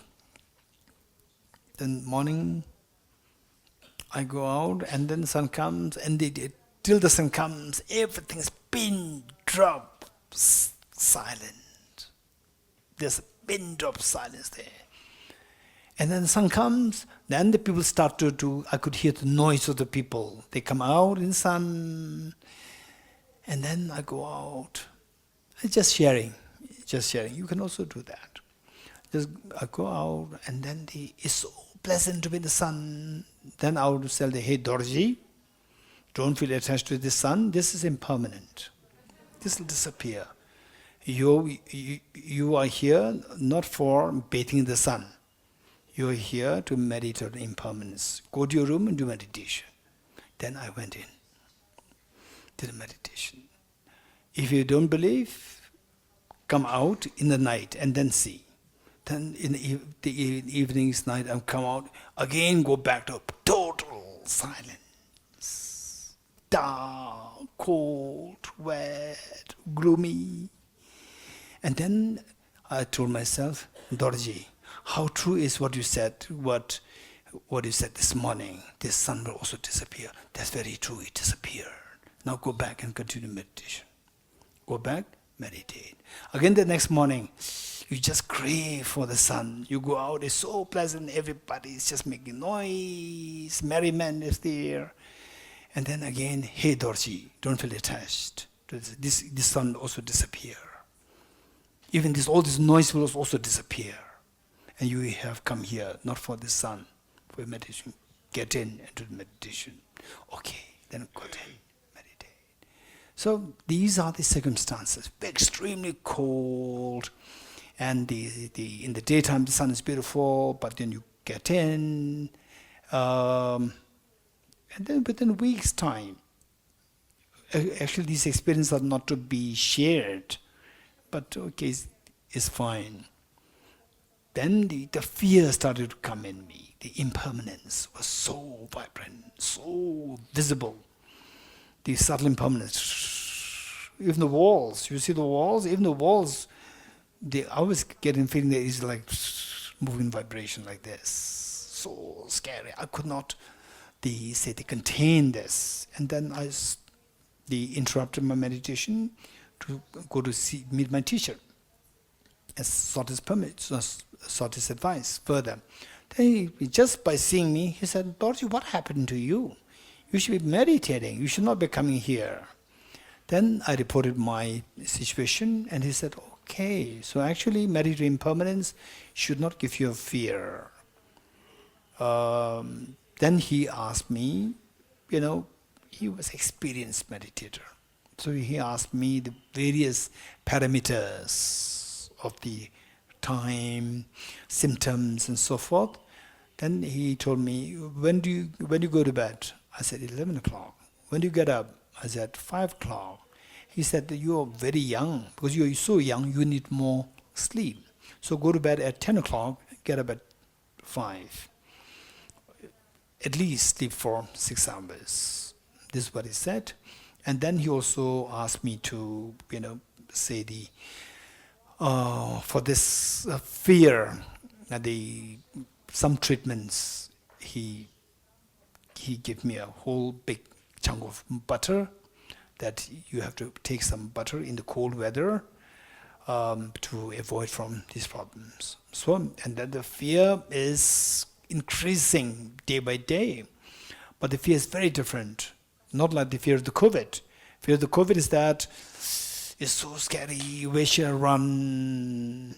You get a feeling that there's another place to run to. But with this impermanence, then the fear is very different. That the feeling that you get is that, so like, wherever you go in the universe, where there's a composite phenomenon, impermanence will be there. This is reality. There's no point in running. If you really want to run, get hold of emptiness, get hold of wisdom of emptiness. This is the ultimate escape. This is the escape velocity. Go for the escape velocity of wisdom of emptiness, the escape from the samsara completely, and that is the ultimate freedom. And then I was thinking of the people who are my seniors who were studying the emptiness concept, very senior students. I just started to feel, I just get a sense of rejoicing that these senior monks, they get a chance to meditate on emptiness. I'm so I rejoice in them. I wish somebody teaches me emptiness right now. The feeling of urgency is so deep that I cannot sit like this. The fear is so deep. I have to escape from samsara completely. For this, meditation emptiness is required. I must meditate emptiness. So how fortunate those people are who come in contact with the wisdom of emptiness. So this was the kind of thing. And you practice this, try this, for sure. For some of you, it may be even more intense, the experience, than mine. Some of you may be same, some of you may be less. But the thing is, try. If you don't try, it'll never happen automatically. Okay. Okay, it's we overshot the time. Okay, we stop here. Tiyata Om Gati Gati Paragati Parasamgate Bodhisattva Om Gati Gati Paragati Parasamgate Bodhisattva Om Gati Gati Paragati Gate Bodhisvaha. Okay, so after this we have the group discussion, and the Venerable Geshe will announce how the participants are split into what kind of groups, and the Russian group is also there. Okay, and Venerable Kumbhela will help identify the locations where the group discussions are happening. Okay, first let's make 3 prostrations, and then Venerable Kumbhela will take over.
Thank you so much, Geshe.